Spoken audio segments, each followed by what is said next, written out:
Voilà, merci. Nous recevons pour vous le Congo, le pays des monts rêves.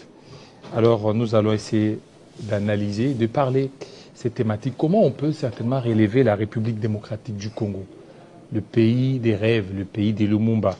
Et il y a un fervent téléspectateur ou un pasteur qui a voulu certainement aussi partager l'idée qu'il a dans un livre. Bienvenue, homme de Dieu. Merci beaucoup, monsieur Jean-David. Oui, vous allez bien. Très bien, Dieu nous fait grâce, seulement vous aussi. Alors, le Congo, la République démocratique du Congo, vous les chérissez tant? J'aime beaucoup le Congo parce que c'est l'Éden que Dieu m'a donné. Vous allez voir que chaque citoyen a son Éden. Adam avait son jardin d'Éden et Dieu lui avait dit, premièrement, de les garder et aussi de les cultiver. Alors, nous aussi, Congolais, moi aussi y compris, notre jardin d'Éden, c'est le Congo. Nous avons le devoir de les garder, c'est-à-dire les sécuriser les 2 345 000, ajoutons aussi 410 km². Parce que souvent, quand on parle du Congo, on semble négliger les 410 km². Donc, quand vous prenez les 410 km², c'est tout un pays. Donc, nous devons les sécuriser et ne pas donner aux étrangers et aux pays limitrophes même pas 1 mètre. Et nous devons aussi les cultiver, c'est-à-dire les développer. C'est pourquoi d'ailleurs nous avons eu le privilège d'écrire ce livre, Les Congo de mon rêve. C'est le Congo que tout le monde doit avoir dans la tête et doit porter au cœur. Voilà, le Congo de votre rêve, c'est un livre de combien de chapitres là? Oui, le livre a 3 chapitres. Dans les premiers chapitres, j'ai expliqué, je parlais sur les potentialités de la RDC. Parce que le mal de nous les Congolais, c'est parce que nous avons un pays que nous ignorons pratiquement les potentialités. Et dans les potentialités, j'ai parlé de beaucoup de choses. Il y a par exemple les potentialités minéralogiques. Et vous savez que les recherches montrent que seulement pour les potentialités minéralogiques, nous avons, c'est estimé à plus de 24 billions de dollars. Billions. Billions, c'est-à-dire billions. 24 000 milliards. Donc nous avons 1 milliard, 10 milliards, 100 milliards, 1000 milliards, qu'on peut appeler 1 billion, 2000 jusqu'à 24 000 billions. Et ça, ce ne sont que nos minéraux. Et quand vous prenez par exemple les potentialités dans les domaines des hydrocarbures, vous allez trouver que nous avons une potentialité de 20 milliards de barils par an. Qu'on n'arrive pas à exploiter. Nous n'exploitons que 8 millions. Vous voyez? Et si nous pouvons prendre juste la moyenne de 100 $ par baril, vous allez trouver que nous avons pratiquement 2000 milliards juste avec le pétrole. Vous voyez un peu cela. Alors, nous prenons les terres arables. Nous avons pratiquement plus de 70 millions d'hectares de terres arables et le Congo a la capacité de nourrir les 1/4 du monde entier. C'est-à-dire, si le monde aujourd'hui, nous comptons plus de 8 milliards d'habitants, le Congo est capable de nourrir 2 milliards, nous seuls. Donc, vous voyez que le Congo, c'est vraiment une solution pour notre pays, mais malheureusement, la plupart des Congolais ne connaissent pas ce que nous avons comme potentialité. Et voilà pourquoi nous avons des langages tels que j'ai appelés dans les livres des forteresses que nous devons renverser par une éducation sérieuse. Et ces forteresses sont telles que Tote Kamboka, Tokabola Mbongo.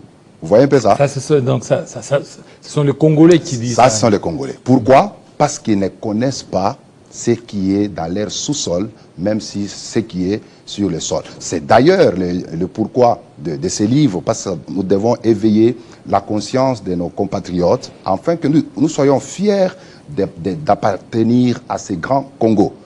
Voilà, ça c'est le premier chapitre. Et dans le deuxième chapitre, je me suis posé une question. Pourquoi nous avons toutes ces potentialités, mais notre pays est si pauvre? Vous voyez, vous allez trouver des expressions telles que la malédiction des minéraux, par exemple. Ce sont des théories. On vous montre que non, parce que vous avez trop de minéraux, vous êtes trop riche. Voilà pourquoi vous allez demeurer dans la pauvreté. Alors que ça, ce n'est pas le problème. Nous me suis posé une question pertinente. Pourquoi notre pays est riche, mais la population est pauvre? Et dans ce livre, vous allez découvrir 11 éléments que j'appelle d'ailleurs le poison dans le pot des Congolais. 11 antivaleurs qui font que notre pays, malgré la richesse, nous ne puissions pas nous développer. Vous allez trouver dans cet ouvrage, je parlais de tribalisme, un grand antivaleur. Vous allez trouver, je parlais de l'esprit de pillage. Vous allez remarquer, la plupart des Congolais, un petit mouvement, une petite marche, une petite revendication, ils sont prêts à brûler l'épinay. Ils sont prêts. Or, quand ils brûlent l'épinay sur les routes, plus tard, ces routes-là vont se détruire. Vous voyez un peu ça? Ça, c'est dans le chef des Congolais. Vous allez trouver la division, la haine. Les Congolais, nous ne nous aimons pas. Nous n'aimons pas notre pays. C'est pourquoi un Congolais est capable même de trahir sa nation. Il est capable d'adhérer, de signer des pactes avec des pays étrangers, mais au détriment de la population congolaise. Il y a tellement d'antivaleurs que j'ai énumérés dans cet ouvrage. Alors, le troisième chapitre maintenant, c'est là où je propose maintenant des solutions. Parce qu'il ne suffit pas de dénicher les problèmes, mais beaucoup plus encore de proposer quelques solutions. Et vous savez, pour arriver à la solution, je sais qu'il y a des économistes, des grands professeurs d'économie, il y a des grands médecins, chacun peut proposer des solutions dans son domaine et selon ses compétences. Mais aussi à ma qualité de pasteur, je pense que j'ai aussi un mot à dire par rapport à cette nation. Et quand nous lisons maintenant dans la Bible, en Genèse chapitre 11, c'est l'histoire qui est connue, la construction de la tour de Babel. La construction de la tour de Babel. Et il y avait un homme appelé Nimrod. C'est lui qui était pratiquement la pièce tournante de cette grande vision de la construction de la tour de Babel. C'était une vision telle que on devait construire une tour qui commence par la terre jusqu'à toucher le ciel. Mais comment ils sont parvenus? Parce que même Dieu du ciel a eu peur de cette grande vision. Il a dit, bon, ces gens ici, si je ne les arrête pas, ils arriveraient, ils accompliraient ou bien ils les réaliseraient ce qu'ils ont résolu. Alors, Dieu est venu confondre même les langages. Mais quel était le secret de gens à l'époque de Nimrod? La Bible dit, ils avaient tous la même langue. Ils parlaient les mêmes langages. Deuxièmement, on nous dit, tous ils étaient unis. Il y avait l'unité. C'est d'ailleurs cette unité qui a poussé à ce que Dieu puisse intervenir le plus vite possible. Alors, il y avait aussi le travail. C'était des gens qui travaillaient. Ils étaient, chacun faisait quelque chose pour que la tour-là puisse être construite. Et il y avait aussi la vision, la même vision. Quelle a été leur vision? Que la tour commence de la terre jusqu'au ciel. Quand vous avez ces 4 éléments dans une nation, c'est-à-dire, vous avez la même vision, vous avez le même langage, vous avez un sens de travail et l'unité dans la diversité, laisse-moi vous dire, quelles que soient les grandes puissances qui peuvent s'élever contre notre nation, nous arriverons toujours à les développer. Voilà un peu ce que est le livre Congo de mon rêve, qui est ou qui sera une grande bénédiction pour le peuple congolais, si seulement ils accepteraient d'en consommer. Merci. Voilà, et ça c'est bien, ça c'est un bel exposé. Alors, parmi des pistes de solutions, vous n'avez pas bien fouiné parce que vous n'avez... On aurait voulu peut-être, ça sera une exclusivité pour les consommateurs, ouais. Mais c'est-à-dire qu'il y a des éléments majeurs que vous aviez énumérés, c'est par rapport aux antivaleurs. Ouais. Vous avez parlé de pillage. Exact. Vous avez parlé tribalisme. Des tribalismes. Ouais. Le pillage, mais les enfants qui sont nés après 1992 ne connaissent pas les pillages. Alors comment ces pillages encore peuvent être retenus comme antivaleurs? Parce que ça continue. Nous avons les pillages de 1992, comme vous l'avez souligné, j'en ai parlé aussi ici, mentionné. Mais ceux qui sont nés après, bien sûr, et ils n'ont vu que les conséquences des pillages. Mais comme cela est dans le chef, dans leur sang, vous allez remarquer seulement quand il y a un petit mouvement, une petite marche de revendications des politiciens, comme vous en avez reçu un ici, vous allez voir que tout d'un coup, ils se lancent pour commencer à détruire les biens des citoyens congolais qui existent. Vous voyez un peu ça? Et qu'ils ont construit avec leur sang, leur sueur. Vous voyez. Donc c'est le même esprit qui continue. Quand même, ça commence un peu à diminuer un tout petit peu, mais vous allez, d'ailleurs, vous avez une image qui a circulé sur les réseaux sociaux. Un véhicule s'est renversé. Il y avait des biens, des marchandises de l'entreprise, d'une certaine entreprise. Juste une panne. Mais les Congolais sont sautés sur les véhicules pour piller tout ce qui était là à l'intérieur.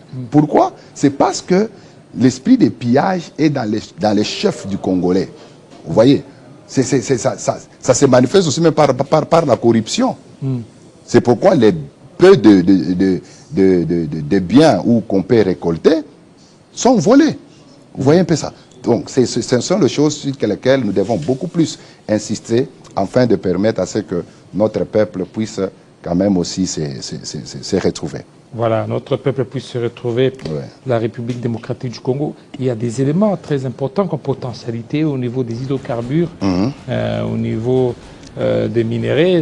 Donc, ça montre que jusque-là, il n'y a pas encore une prise de conscience de la part des Congolais. Il n'y a pas encore une grande prise de conscience. Raison pour laquelle nous, les hommes de Dieu, vous les journalistes, c'est-à-dire tous ceux qui ont un mot à dire, ceux qui s'adressent au public, les leaders d'opinion, devons beaucoup plus travailler la conscience des Congolais. C'est le pourquoi de cet ouvrage. Je suis sûr, si tous les Congolais pouvaient les lire, bien sûr que le vernissage c'est pour bientôt, mais si tous les Congolais pouvaient en avoir, les lire, je suis sûr et certain que leur conscience sera élevée à un degré supérieur. Merci beaucoup Cédric Loukoussa. Oui, mais il faut que j'annonce le vernissage. Le vernissage de cet ouvrage, c'est pour ce dimanche. Ce dimanche 9 juin, nous serons dans la salle polyvalente de l'école lycée Chaoumba. Ça sera le soir à partir de 15 h jusqu'à 18 h. Nous allons respecter vraiment le temps. Nous allons veiller au temps et nous vous invitons tous à venir. La salle est tellement vaste, l'entrée est libre, même si vous n'avez pas l'invitation. Ça sera à quelle heure? 15 h. 15 h jusqu'à 18 h juste. D'accord. Alors l'entrée est vraiment libre, mais si vous êtes une autorité politique, administrative et avez besoin, par exemple, d'une invitation d'un macaron, vous pouvez nous contacter à nos numéros 085 124 98 08. 085 124 98 08. Venez ensemble pour que nous puissions construire un nouveau Congo qui sera le centre de rayonnement de toute l'Afrique. Merci. Voilà. Merci à vous, Cédric Loukoussa. Merci, auteur Jean-David. du livre Le Congo de mon rêve. Merci, fidèles téléspectateurs. Merci, vous avez été nombreux en train de nous suivre. Restez branchés sur Télé 50 tout à l'heure. Ça sera la grande édition. Cette fois-là, ça sera avec Arlette Boutella. Il sera 20 h à Bunia, 19 h ici à Kinshasa. Portez-vous très bien. À très bientôt.